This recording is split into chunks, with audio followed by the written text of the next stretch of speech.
Congratulations to you guys. Let's have a wrap-up debate. What's your own governance and Ateneo opposition? Which topic are we doing? Bisexual. Did not want to hear about Harry Potter. So, debate already winning.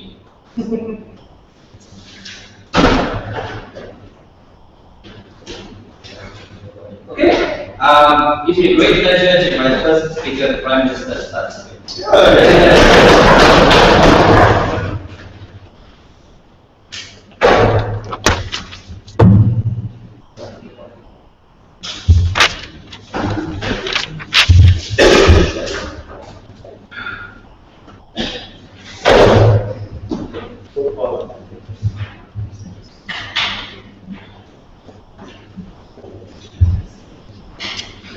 Mr. Speaker, we are very proud to say that the asexual movement is different from the LGBTQ movement because they have fundamentally different goals. Because it is only going to undermine understanding and acceptance of the asexual movement if they cling to the LGBTQ movement, and because they'll be overshadowed by the LGBTQ movement if they remain a part of it.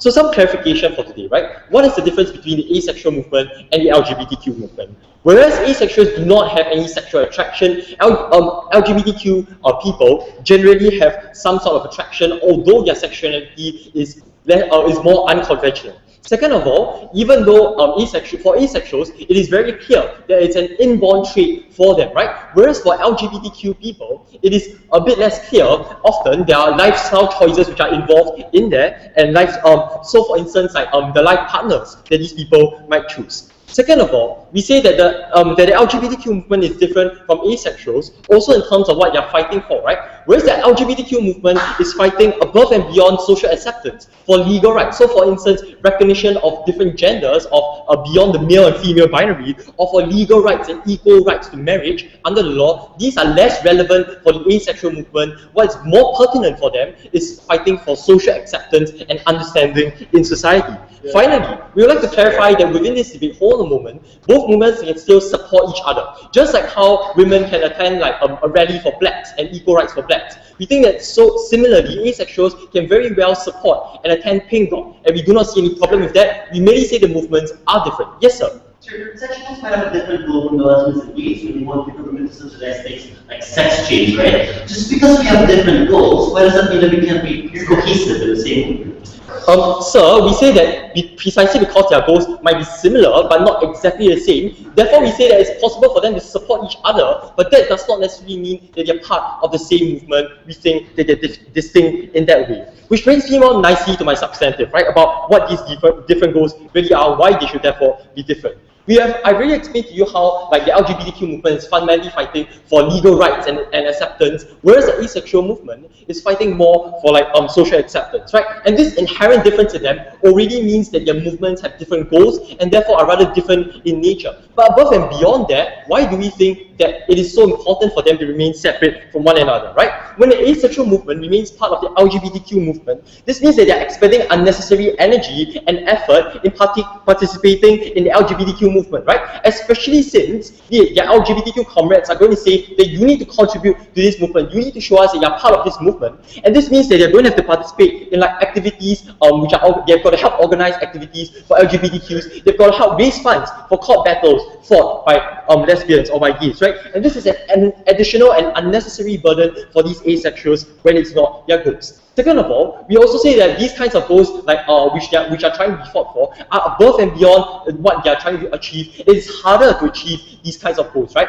So, for instance, let's take a look at Singapore. We see that there's already increasing social acceptance of LGBTQ people within Singapore, but it's still very hard for these people to gain any sort of acceptance or recognition by going through the courts because of the massive backlash, the massive institutionalized opposition against the entire movement. It is far harder to achieve these goals. It's only going to undermine the achievement of asexuals' goals and the progress of the asexual movement. Second of all, we think that that asexuals remaining within the LGBTQ movement will only distort the understanding and undermine the acceptance of the entire movement. When the LGBTQ movement talks about the freedom to love, this is very different from the asexual movement, which inherently doesn't experience any sort of sexual attraction, right? When they're talking about things like how they are making a legitimate lifestyle choice. This distorts the understanding of asexuals as something that is inherently part of them, an inherent quality, an inherent trait of them, right? This is harmful in a few ways. First of all, it undermines the understanding and acceptance of who they truly are. At a point in which society doesn't really know who they are and is trying to understand them in order that they might gain any sort of meaningful acceptance, we think that this distortion of understanding is harmful towards the acceptance in a very direct way.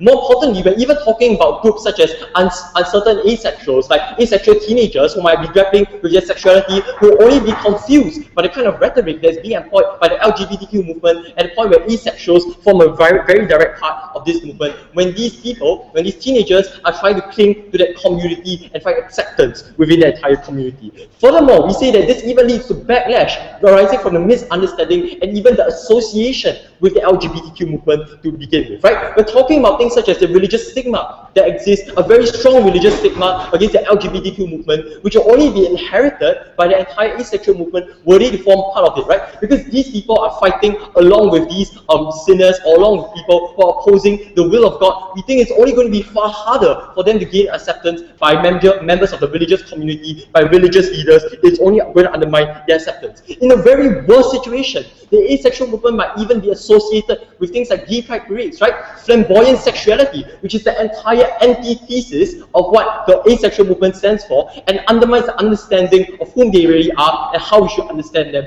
and learn to accept them. Will you not agree, sir?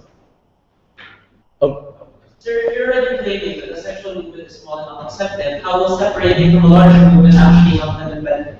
So this brings me nicely immediately on to my final substantive about how they're only going to be overshadowed by the larger movement that is the LGBTQ movement if they're going to join it, right? So let's listen out for that. First of all, we see that it's only going to be very hard for them to have the public face, like a public figure, at a point where the leaders of the LGBTQ movement are representing the entire movement, are representing them as a part of the entire movement. It's very hard for them to speak directly to the entire public, especially when we're talking about things such as like events, right? Like Pink Dot, you're only ever going to remain an entire sideshow to the entire event. When you attend Pink Dot, you're never going to think about asexuals. You only think about LGBT and maybe at most Q, right? You're never going to think about those asexuals who might form a very small part of the minority who are not conventionally associated with the entire movement to begin with. You undermine people's ability to see these people because you'll only be thinking about the asexual movement rather than looking even beneath that, looking within that, look at the asexual movement. It is only going to be harder for them to recruit asexuals who might differ in opinion from LGBTQ, right? So for instance, like deeply religious asexuals, they might not agree with the movement's association with the LGBTQ movement, which also undermines the support within the movement itself, the strength of the movement. And that's why we say that you'll only be overshadowed by this entire larger organization that's the LGBTQ instead of forming their own strength. For all these reasons, because we think that asexuals are not better off, we are very proud to propose.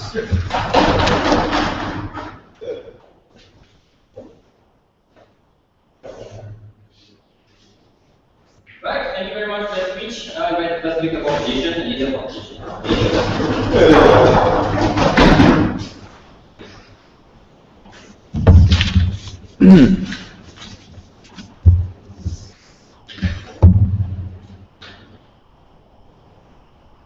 We refuse to accept the stance coming from government side that the asexual movement is different from the LGBT movement. If you're going to look at both movements, the asexual movement is not saying that I'm an asexual and I think this asexual is the only group that I support. The asexual movement says that I want to be recognized like any other kind of gender, right? That I want to be recognized as any other individual. If you're going to look at the LGBTQ movement in itself, it also doesn't say that it wants to be better than any other gender. What it says is that I want to be recognized as the same person. Similarly, because they have the same principles, we feel that we have to accept they can form in the same movement. Just like how the LGBT movement is diverse in itself, we think that conflicting values can exist in the same movement, and they can still work together coming from our side. Government side then believes in three important values.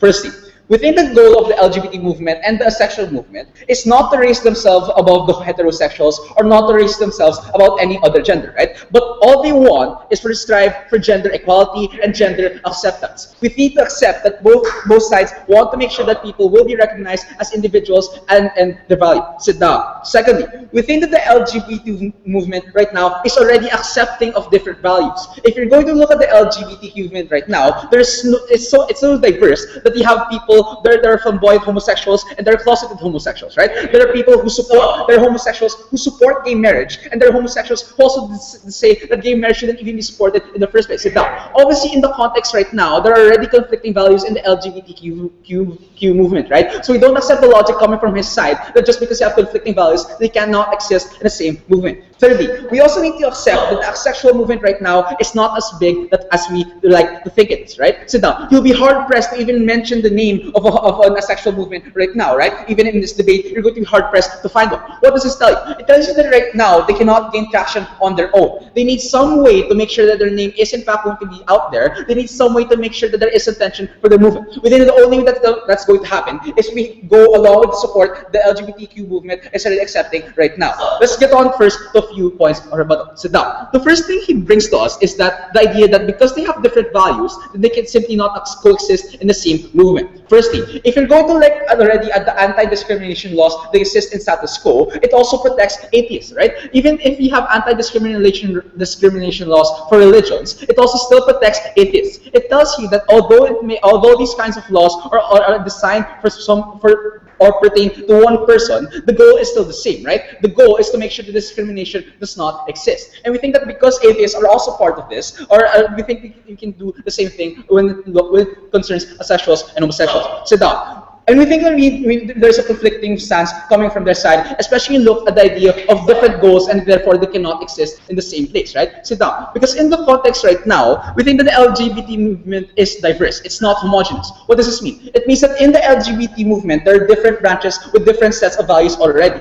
There are some who accept gay marriage, and there are some who do not accept gay marriage. What does this tell you? It tells you that right now, conflicting values can exist in the same movement, but still remain in the same movement. Why? Because they realize that they can benefit one another in discourse, right? That they can benefit one another when they talk about the different values that they accept. The second argument he brings to us is this idea of overshadowing, right? That just because you're part of this movement, that now you're simply overshadowed by by the other people, right? But they need to recognize right now in the LGBTQ movement, the transsexuals and the questioning can be considered as overshadowed, right? But this does not mean that they are in fact separate from the LGBTQ movement, right? We think it's hard pressed for you to be part of an LGBTQ movement and simply be overshadowed when the main goal is for you to be recognized all of you as equal, right? Even the transsexuals and even the questioning are treated as equal in the LGBTQ movement, despite them being mentioned as overshadowed coming from government side. Let's get on to the first arm now. Sit down. We think that we need to now, in this debate, look at the two things, right? Firstly, what do the asexuals want, and secondly, what the LGBTQ movement wants, and why they can coexist. We think that when we look at the asexuals, they simply want one thing, that they want to be recognized at first. Firstly, they want to be recognized that they even exist in the first place. Because given the context right now, there is so little information about asexuality, right? That's why you even have them in the info slide right a while ago that tells you and defines to you what an asexual even is and what it even means to be an asexual, right? It tells you that right now, they want to be recognized, right? They want to make sure they are in fact out there like the LGBTQ movement. What does the LGBTQ movement, right? LGBTQ movement want? What simply wants is also for recognition, right? It also wants the ability to see that they are they are in fact a recognizable gender, and humans can be homosexual. What do they have in common? It's very simple. Basically, both of them want equality, and both of them want recognition from everyone in society, right? What we need to recognize is that although they may have some differences, the main goal is still the same, that they want support from one another. Why would the LGBTQ movement even want the asexuals, right? It's very simple. We don't think that you're going to lose anything when you gain more support. We don't think you're going to lose anything when you gain another person who also wants and strives for equality, right? The conclusion is simple. Because they have the same values and because they have the same principles of gender equality and wanting to promote people, actually recognizing that people can be homosexual and asexual, we have to accept that we have to accept this kind of support. Yes. The discrimination phase is completely different. A person can become homosexual, they are saved because they choose to be homosexual, but you cannot call an asexual, they are saved because asexuality is something you are born with. If you condense the kind of conflict and kind of arguments that go against asexuals and homosexuals, it's not just because of religion. If you condense it, it says that you're unnatural and something that doesn't exist. We think that the same goal is still exists, right? And it says that you still want to be equal and recognize the gap. Let's get on the second argument right now, right?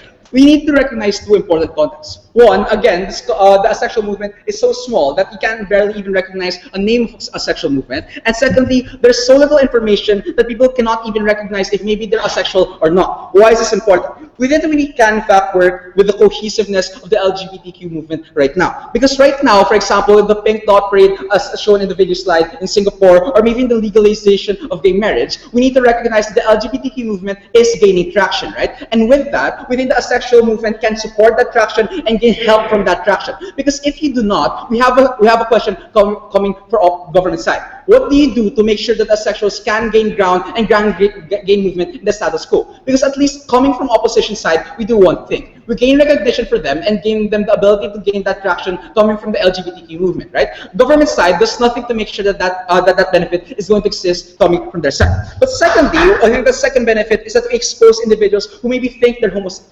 they think they're asexual, right? The only way to make sure that people are comfortable in being asexual is making sure that it is in fact recognized in the status quo. Simply put, we think that we need to support gender equality and we want people to recognize who they are. We gladly oppose.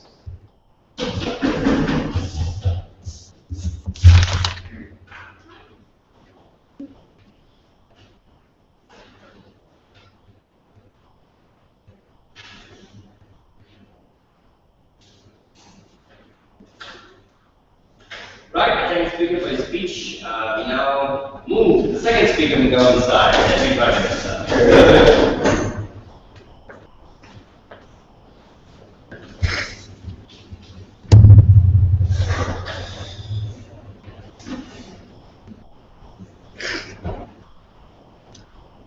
I'm going to talk about two issues today. The first being whether they will get their name out there and whether they can gain traction, together with the idea of discrimination in their movement, and second, the idea of diversity within the LGBTQ, together with the asexual movement, and whether they should really be together in light of this diversity. So the first question, whether their name will be heard and whether they can gain traction. So what really was coming from side opposition was this, that we don't know about asexual movements out there and we need to ride on to the backs of LGBTQ movements in order to gain traction for the asexual movement. Our side proposals very simply, we think we don't need an alternative, we think we can simply have the asexual movement campaign more, but we argue in fact that the reason we don't know many asexual movements out there is because the asexual movement is actually an emerging movement. It is one that has recently gained slight traction over the years. We actually see an increasing number of asexual lobbyists in America today. We argue that they are still emerging, so maybe we haven't heard of them, or we think that they are one that deserves to be recognized as a separate movement. But fundamentally, exactly because they are an emerging movement, exactly because some of us have never heard of asexual movements that are out there, that they need to stay separate. Here is where their failure to deal with my first speaker's analysis was ultimately problematic, because we argue that they will be overshadowed insofar as there is the larger voice of LGBTQ movements which have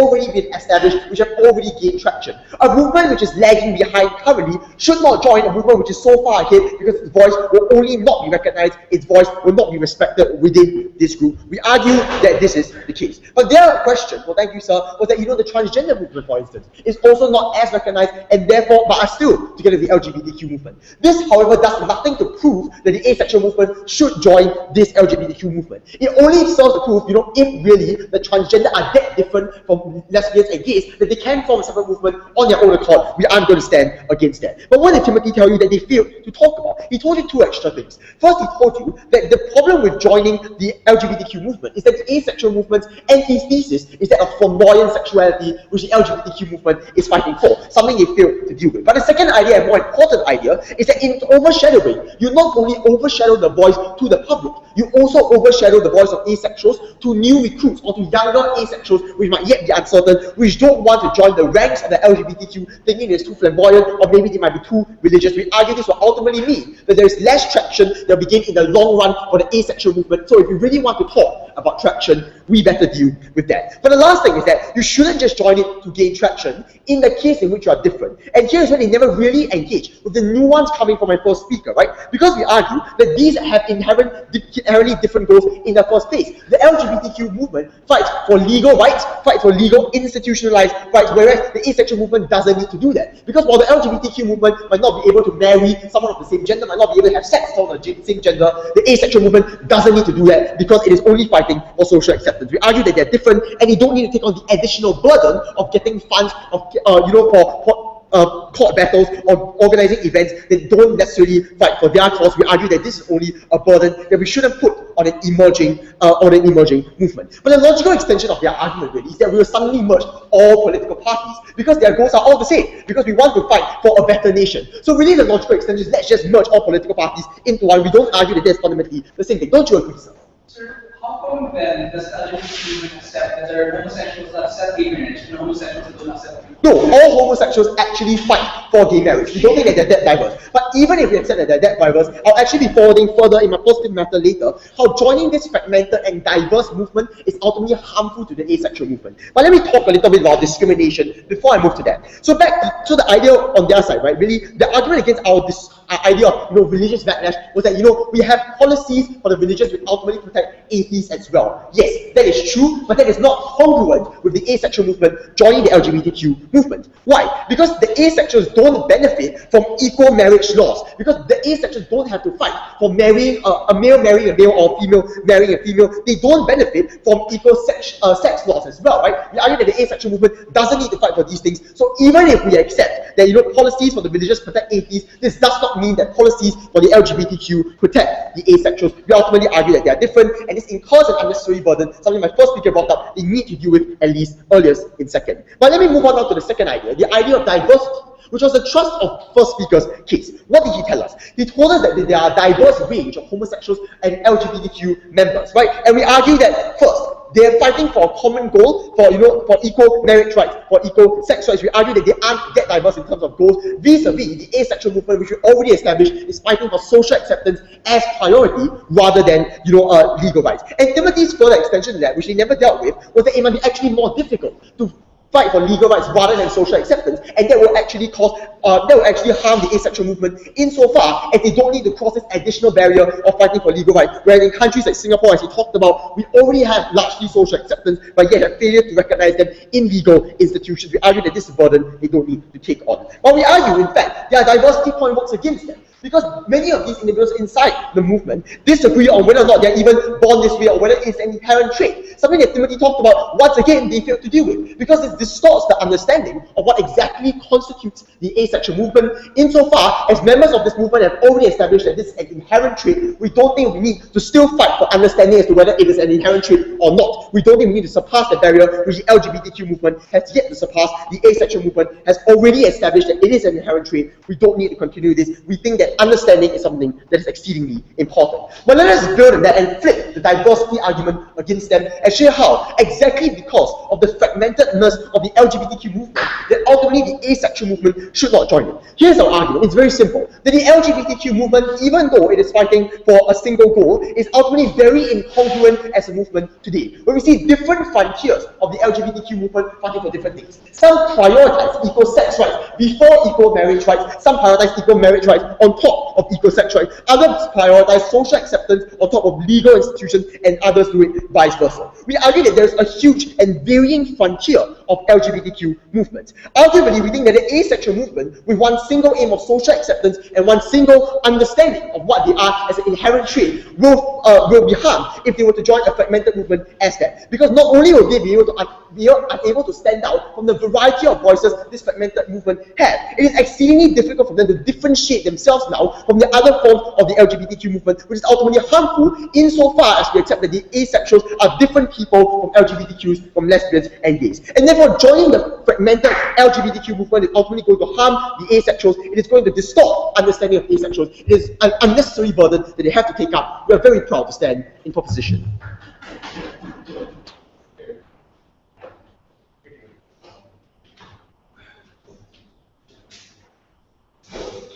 Right, thank you very much for that speech. We now invite the second speaker for opposition, and then the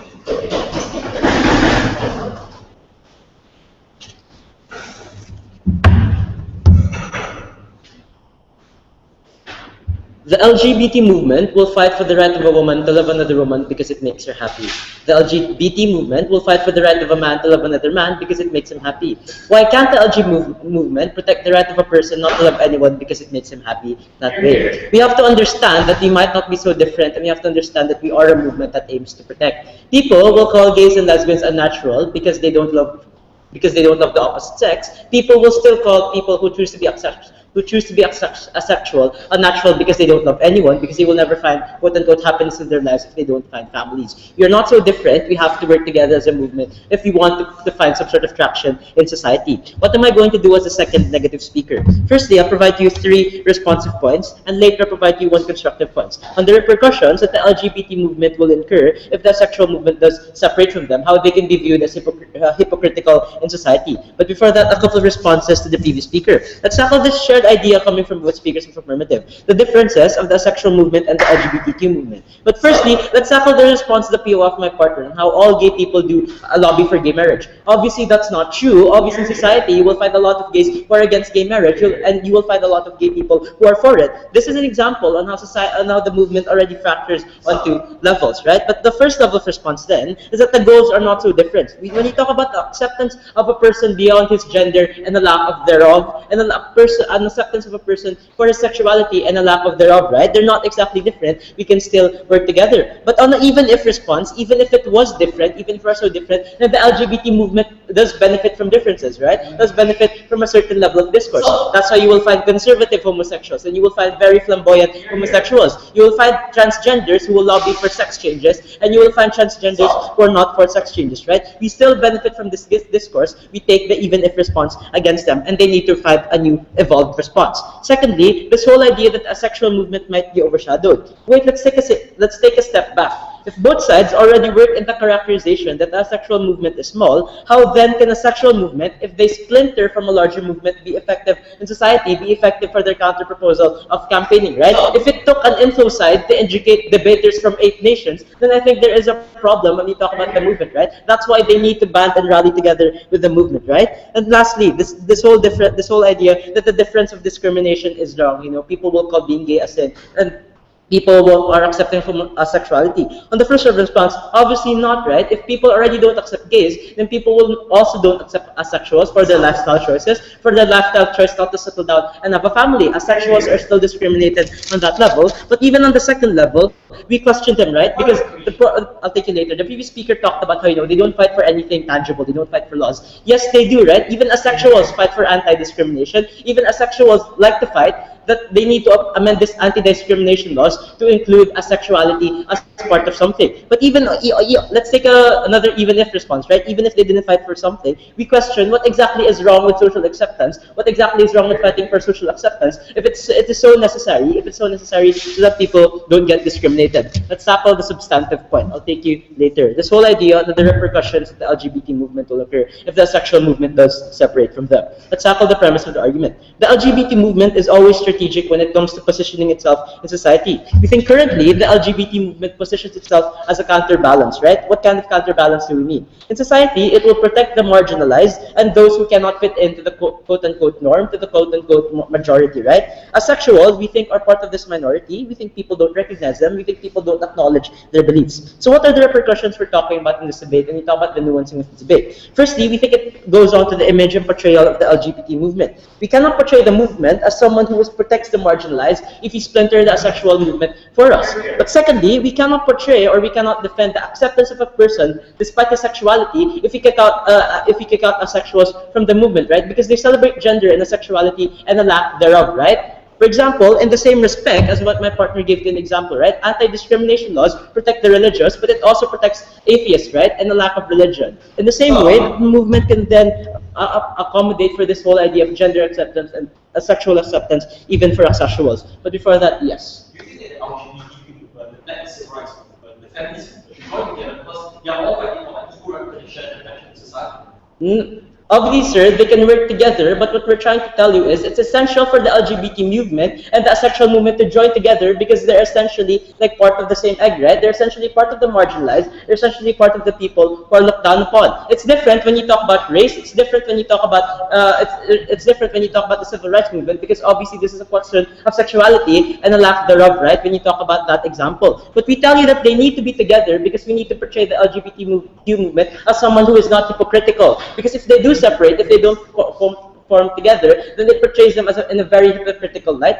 It portrays them in a very weak and less credible light. That's why they have to be together. No. So what is then the conclusion of this argument, or what is then the conclusion of substantive? Firstly, we've tackled this whole idea on the image and presentation of the movement, right? And this whole principle stance that they need to present themselves in a less hypocritical stance if they are for the protection of minorities who get discriminated based on their sexuality. But secondly, it's on this whole idea on who can help the sexual movement even further, right? Because we think it was only on our side who talked about it. They haven't presented to us a working mechanism to how they're going to help the asexual movement. They need to tell us that even with their characterizations, the sexual movement is small. How are they going to help them if you splinter from a bigger movement? How are they going to help them if they talk about all that sort of discrimination? We think we help them when it comes to our side, providing them a bigger level of protection, or we give them a bigger level of gaining traction when you talk about the efficiency of the LGBTQ movement. So why do we think these were the higher values in this debate, right? We think it's able to strike a balance in what society should do to cater to minorities and what movements should do to advance themselves in society. We think it's easier for them to advance themselves is to portray themselves as cohesive. The LGBTQ movement portrays themselves as cohesive, right? Because before it wasn't the LGBTQ, it was just the gay movement. Then we started adding people like the lesbians, like the bisexuals, and transgenders, because we understand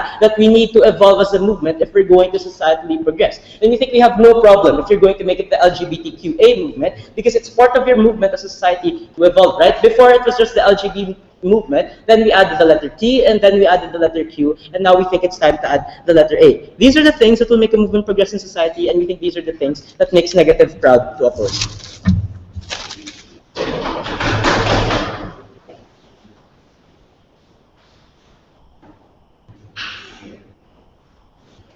Right, thank you very much for that speech. And I invite the substantive speaker from the team, KDU.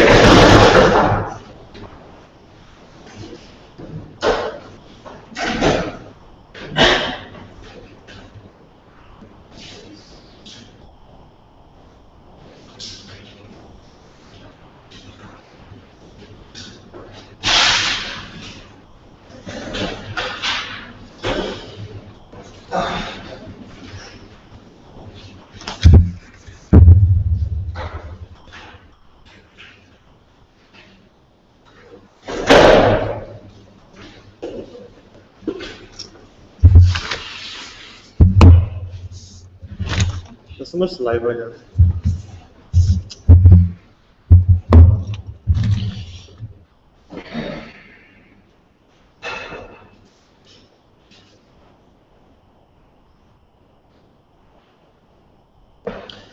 I'm going to ask two questions. First, I'm going to ask if the differences between asexuals and LGBTQ is important enough for us, one, to distinct the two movements, and second, I'm going to ask or deal with this entire point about whether asexual and the asexual movement can survive on its own. So first, about the differences between asexuals and the LGBTQ movement.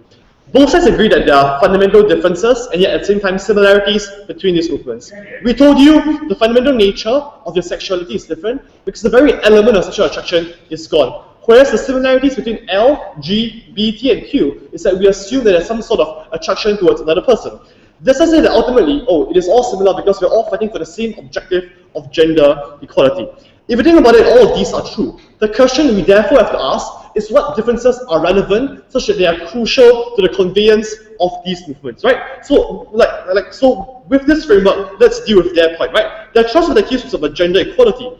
Here's our question. This is a very common objective, right? But by that logic, we'll allow feminists, no thank you, as well as blacks, group under the same umbrella of fighting for civil rights. Why then, in the status quo, is this not the case? Because while the primary objective is the same, what they're asking for, the community, and the sort of gender equality they're asking for is fundamentally different. That is why there's an incentive for asexuals to not want to be associated with the notion of gender equality for LGBTQ, because their notion of gender equality is one that I need to be able to be treated so for instance, a homosexual couple has to be treated on the same basis as a straight couple. However, this is different from asexuals whom don't know thank you, even if any attraction at all. If these movements are truly about individuality, as Tessa likes to propose, then we should respect these differences between these different groups. Ultimately, no thank you, and more importantly, the other question we have to ask is the relevance of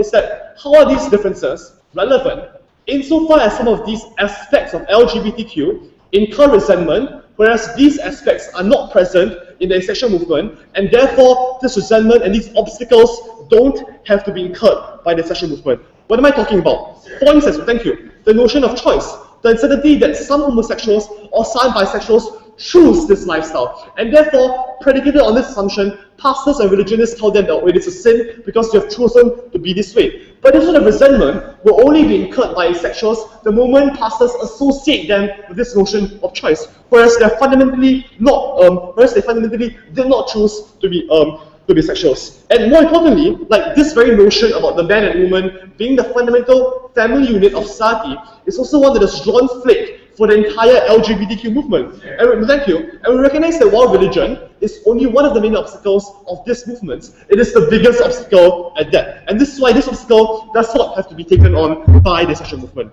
Then it's thank you. Oh, the LGBTQ movement is very diverse. Like some homosexuals don't actually want gay marriage. Like first, it's disgusting. It's a disgusting notion to suggest that people don't want to be given legal rights on the same basis as other heterosexual couples. In the real world, it is not that they don't want gay marriage, but they're willing to settle for less because they've given up on the very ideals of homosexuals. But more importantly, it is precisely this diversity, as Brian told you, that leads to fragmentation, right? Like we're talking about L, G, B, T, and Q, and like these are 5 very different movements you cannot put together because some fight for the differences in sexual identity, whereas some fight for differences in sexual identity and gender identity. So thank you. This is why we don't want asexuals to incur the same problem. Why is this important? For a few very simple reasons. First, because teenagers whom are depressed, whom are uncertain about their identities, as Ateneo told you, as they navigate about that, cling on to these communities for support. The moment you distort the notion of asexuality by bringing it into this umbrella of sexuality is when you cause teenagers to not understand themselves. And finally, it is because you are incurring an unnecessary burden for asexuals. In political parties, in communities, in lobby groups, now they have to contribute to some causes which they don't need to fight for. This wastes money, this wastes time, energy, and especially since this is thank you. Especially since this is a movement that is starting out, you want our resources to be spent wisely. Second question, can it survive on the own? Before I move on, yes. Sure, if you were to ask Bishop Doctor what his religion was, he would tell you that his religion is an atheist, right? Because even though asexuality can be as sacred and important to a person as sexuality itself, why can't they go on with the movement to fight for sexuality equality? Like, okay, look, we never said that it is not the case that asexuals, just like LGBTQ, are fighting for the notions of individuality or the notions of gender equality. But the thing is, these are such common objectives, and they're so ambiguous that we need to recognize that within these objectives, within these common objectives, there are fundamental differences. Because asexuals don't fight for the legal rights which the LGBTQ movement fights for. That is why while we support like cooperation, we don't support coexistence. Let's ask, how are movements formed? Recognize that we need a substantive population as well as people understanding themselves. Here's how the real is like. The real is not that we need an entire asexual movement to be born in the status quo. Rather, what happens in the real world is that many asexuals in the status quo identify themselves as queer sexualities. However, there's a substantive population, as Brian told you, of asexuals whom are willing to identify separately as asexuals. That is why, through organic change, we already see this trend in which people strive for the expression of the individuality. They said, oh, we have to write on the narrative and on the achievements of this LGBTQ movement. Here's the problem. We don't want the asexuals, especially given that they are a smaller population, to forever be hidden under the ambit of the larger guns, right? And this is already a trend we've seen in the LGBT movement. Because the reality is this, the B, the T, and the Q are constantly sidelined because the frontier of the LGBTQ movement has become homosexuality. What about the B, T, and Q? And that's why it's willing to condone LGBTQ and A. And this is ultimately extremely pernicious, given the fact that there's so many similarities between LGBT and Q, whereas A is the odd one standing out. And this is a problem because if you want asexuals to be given respect for who they are, not to be misrepresented as homosexuals or as transsexuals, we want them to fight for themselves. We don't think that it is that it is naive to suggest that they cannot survive on their own, especially since we think that it is just false to say that we don't have enough people to push for this movement. So ultimately, because they have not proven to us the relevance of their differences with regards to how movements are born And because BD and Q have already been sidelined, we don't want a scenario in which we add a sixth member to this large, fragmented movement we are so proud to propose.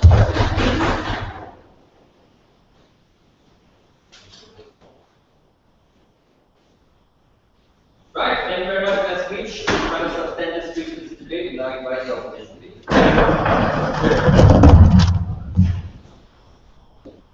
Laws and people who support religious freedom for Christians and Muslims and the spiritual are also people who generally support others with differing beliefs, like atheists and agnostics, because even the lack of religion can be held as sacred as religion itself. Because we tell you that even the lack of sexuality can be seen as important to a person as sexuality itself, then we argue that the movement that's anchored on the principle of gender equality, sexuality equality, is the perfect home for the asexual, right? Let's look at this debate from two things. Firstly, do they even have conflicting values? And if they do have conflicting values, does it even matter? And secondly, on the idea of where we can get the asexual movement be held on a bigger pedestal, right? And where we can get noticed and get it out there. But firstly, let's talk about their values. They tell us that they're gonna spend unnecessary energy because they have different goals. But firstly, Mr. Speaker, we don't see what different goals they have. We already characterized you that the context of the LGBT is that they want gender equality. They're not just looking for the equality of the gays, they're not just looking for the equality for the transsexuals and the questioning, no thank you. They're looking for the equality for anyone with any gender. To give you the basic stance of any LGBT, they'll tell you that a perfect world will be a world where people don't even care about your gender, where people don't care who you like. Given that, we don't see why someone who doesn't like anyone wouldn't be someone with the same goal as being held equal to someone who might have a different gender, might have a different sexual orientation as a person. No, thank you. But secondly, where is the analysis on why just because I have a different goal, I can't coexist with that person, right? Where is the analysis that just because I might have a different idea, no thank you, I can't be part and cohesive on that movement? Even right now, the LGBT is a melting pot of conflicting ideas. We gave you the idea that they're conservative gays and flamboyant gays, no thank you. We gave you the idea that they're pro-gay people and anti-gay people. Anti-gay people like Lelo Claudio and Mahar Mangahas, our homosexual coach, who argues to you that looking for gay marriage is a sexual construct and suppressive to gays. There are people out there who say that being gay makes you born this way, and people out there who say that being gay is a choice. Even right now, we argue to you that this melting pot is something that works. No, thank you. We tell you that carrying a new separate discourse from a movement is the death of the movement. What did my deputy tell you about this? My deputy told you that discourse is a value in itself that can only be derived from conflicting ideas. That when we have conflicting ideas, no thank you, that is not a curse, but it is a blessing because it gives me the whole scope of equality. Because you can't be a movement that says, I protect the marginalized. You can't be a movement that says, I protect any gender, while saying that I have different ideas and I can't be cohesive in the same movement as someone who doesn't even have a sexuality. If you want to go for gender equality, you don't just go for people who have genders, you go for anyone who might even have a lack of a gender. Next, they told us that, well, if we have a new splinter asexual movement, then all we have to do is campaign more so that we can get our values out there. Mr. Speaker, first of all, if it was as easy as just campaigning more, we would have done it by now. If it was as easy as campaigning more, we think that people would already know what the asexual movement is. But secondly, given the premise of your first speaker, they don't have enough energy, as you'd like to put it. Because that movement is already super small, because that movement is already tiny, we don't see how campaigning more is going to get their goal out there. They've never proven to us why a splinter movement would be able to stand on its own, right? All they've done is bash us, saying that there are some harms to the sexual movement if they stay with the LGBT, but they've never proven to us anything positive that the new splinter movement can do. They've never proven to us why it's even feasible for a new splinter movement to hold up in today's society. Next, they told us that they have conflicting ideals because one fights for legal rights and the other fights for social acceptance. First of all, Mr. Speaker, even the asexual movement also fights for legal rights. To give you an example, asexuals generally go on and fight for the abolishing of marriage tax exemptions, right? So even then, because even asexuals fight for both social and legal rights, we don't see where that premise stands. But secondly, we don't see why they can't coexist. coexist, even if they were to fight for different things, right? Because we tell you that when the movement gains social mobility and gains social acceptance, the legal rights go on and follow, right? Why have we won this issue? We've won this issue because we proved one, they do have the same values. No, thank you. They are fighting for the same thing because they're fighting to be equal and they're fighting to be in a level playing field with everyone else. And secondly, why even if they weren't equal for some reason, even if they have different ideals, for some reason, it still works because any discourse in a movement is important. Any discourse can always coexist. Just like the conservatives with the flamboyance, just like the pro-gay marriages with the anti-gay marriages. Let's go into the second issue, right? Where are we going to get the acceptable movement to actually be able to get things done? They told us that we can't get things done on our side because they're going to be overshadowed by LGBT events, by LGBT goals. Firstly, we don't see how exactly they can be overshadowed at all, right? A man who supports the LGBT is a man who supports gender equality by its own definition. And we tell you that a man who supports gender equality just generally isn't a man, no thank you, who discriminate against asexuals.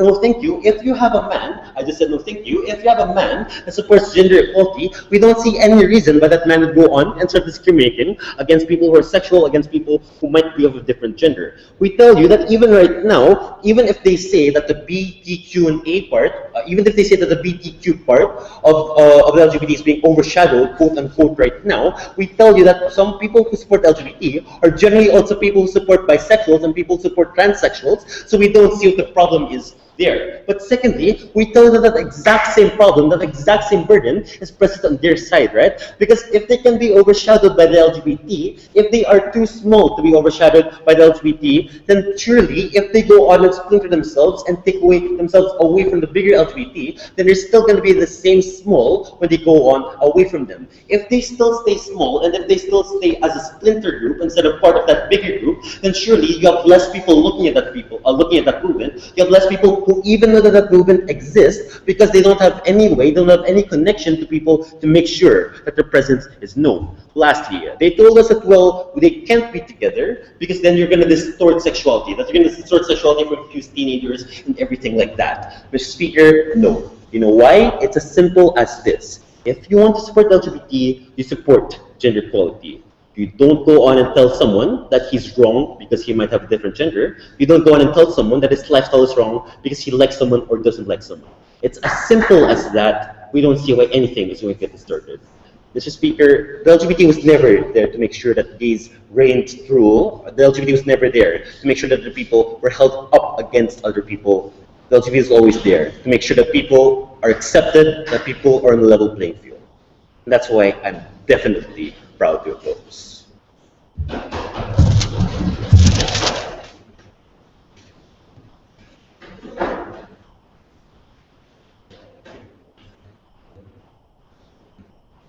Right, thanks for your speech. We now move on to replies. This is convention. Replies, opposition.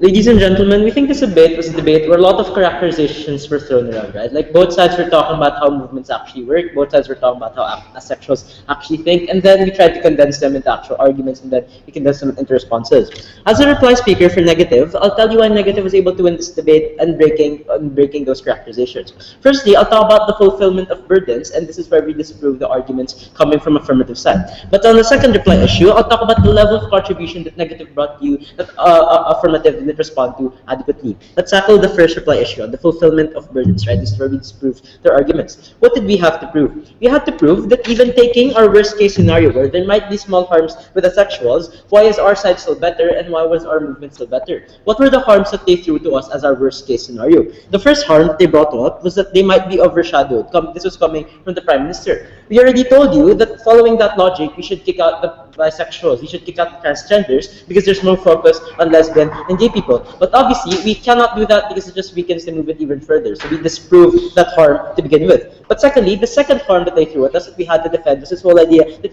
they have differences. We cannot coexist, but, we can work together. Why did we tell you that we have to coexist? We told you in response coming from our first speaker that the main goal is still the same when you talk about the celebration of sexuality, the celebration of individuality, and the lack thereof, right? We told you that they weren't so different, even if they have other ways to operationalize it, they still have the main goal, they still have the same spirit when you talk about the empowerment of the movement, when you talk about the empowerment of people who are asexual, when you talk about the empowerment of people who are LGBTQ. But secondly, we took the even if response. We told you that even if there were differences, even if they're not exactly the same, that the movement still benefits from these differences. The movement still benefits from this sort of pluralistic mindset that leads to more discourse, that leads to more acceptance, right? We gave you numerous examples, like how you will find conservatives, you'll find flamboyant gays, you will find gays who lobby for gay marriage, and yes, gays who don't go against, and yes, gays who go against it because they think it won't help them.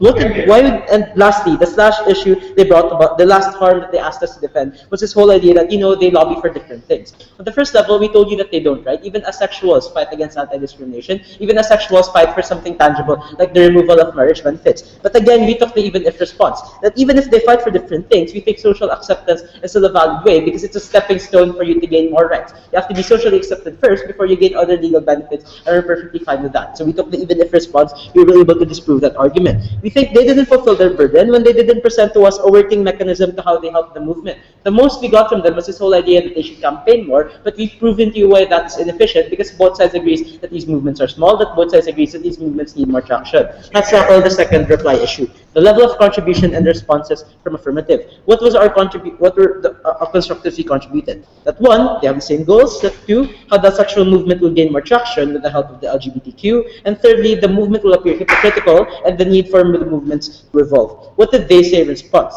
They said this response was this very weird point on how why can't the civil rights movement and the feminist movement and the LGBTQ all coexist together? What did we say in response, right? We told you that they essentially fight for different things. Like the civil rights movement fights for equality of race, feminists fight for the equality of what you were born with, and the LGBTQ movement fights for what you choose or your sexual orientation. And even more so, there's difference, and that difference is still beneficial because it then goes back again to the idea that there is at least discourse in society. There's a lot of movements who suffer or who benefit from a pluralistic mindset. What is their other responses to our arguments? Enough. They told us that there was a level of distortion, and suddenly everyone will start questioning the sexuality when the sexuals come in. On the first level of response, we told you that this was highly unfeasible. Obviously, gay people are already part of the movement, don't distort themselves and don't feel confused when they're surrounded by lesbians, when they're surrounded by bisexuals, and when they're surrounded by transgenders. We think that won't operationalize in society, and we think that won't mechanize. We think essentially these were the things that made negative win this debate on the level of two things. On the principal level, that we were able to fulfill our burden more, and even on the second level, on how we were able to contribute more to the debate and actually benefit the actors, which was the goal of this debate to begin with. And we think for all those reasons, we're proud of those. Thank you very much. The final speech of the debate and the freedom to the total and one back.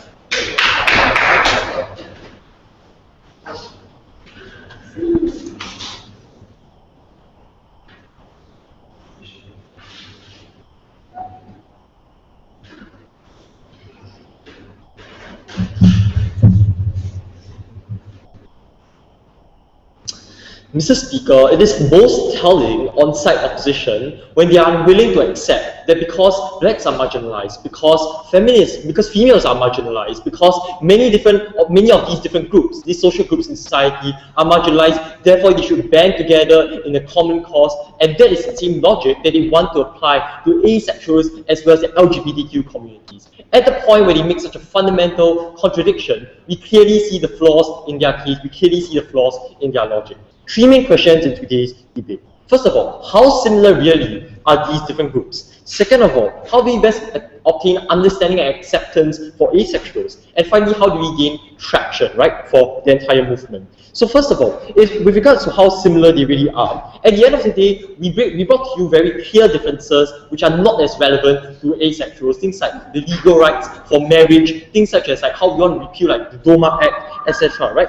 And all of these, ultimately, yes, they are in the same spirit, but ultimately they are fundamentally different things, which is the entire reason why we have different movements fighting for different practical, tangible things. for blacks, for females, for feminists, etc. Right? We see that because they are not conflicting, therefore they can coexist. A very clear principle we brought up right from first speaker. But because they are different, therefore they are not the same movement, even though they coexist. We say that yes, even the BTQ part of LGBTQ might even form different movements within that respect. Second of all, how do we then understand and accept the entire movement, right? We say that differences are then relevant because the differences are what makes you, because the different aspects and the different natures of these different groups are what are important, and insofar as we can better understand them and therefore accept them and interact and accept them within society. Fundamental argument we made right from the beginning, which they didn't really deal with, right? This applies even if the LGBTQ movement accepts marginalized groups in general, because acceptance and understanding is necessary as a part of the goals of the asexual movement. And therefore, at the point where it is very hard for you, where you are conflating the rhetoric rather, of like the asexual movement with people who have different sexualities, with people with uncertainty of whether or not people are born this way, then we say that you're affecting the understanding of these people, you're affecting their acceptance, and that is why we say it is so harmful. Further to that, which they fundamentally could not deal with, right? The entire idea, they are inheriting unnecessary stigma from like religious groups, right? At the very worst, the diversity of the LGBTQ movement is what kills it, because you're associated, you run the risk of being associated with the most flamboyant forms of sexuality, even like gay pride parades, right? And that is why you harm the understanding of this movement when you're associated with the very antithesis of what the movement stands for and what these people really are. Finally then, how do we really gain traction? And here's where they demanded from us an alternative in terms of how we can really gain traction, right? We don't need to provide a concrete alternative in this situation as long as you prove that their alternative is counterproductive to the entire movement as a whole. But even so, we told you that even though their voice might be small, right? The thing is that even if you gain traction, if it is for the wrong purpose, if you understand them in the wrong manner, then the attention is ultimately put to the wrong purpose. And that is why this point, in fact, falls under the previous point which we have already elaborated on. Even if you are louder, here are the harms that we brought to you from outside, which ultimately still deals with whatever they are talking about, right? You are overshadowed by the entire movement, because even though you are supported in principle by gays, by lesbians, but this does not translate into direct attention, and direct awareness, which is necessary in order for people to know about these asexuals, to accept them within society and understand them for who we are, right? When everybody is attending Pink Dot and looking at all the gays and lesbians, it is far harder for them to think about the asexuals there, especially when they have got an LGBTQ leader being the front of their movement, when they have those rhetorics and those slogans being the front of their movement. It is far harder to have to incorporate religious asexuals and other asexuals into a united and coherent movement, even as they are wasting their own energy and efforts on unnecessary goals such as legal rights. For all these reasons, they undermine the strength of the movement. Even whatever strength they have is not used for the right purpose of understanding the movement. We clearly take today's debate. Thank you very much, everyone, for an excellent debate and very thoughtful knowledge. Thanks for doing. Thank you. Yeah, we agree. Thank you. Everybody gets. Really?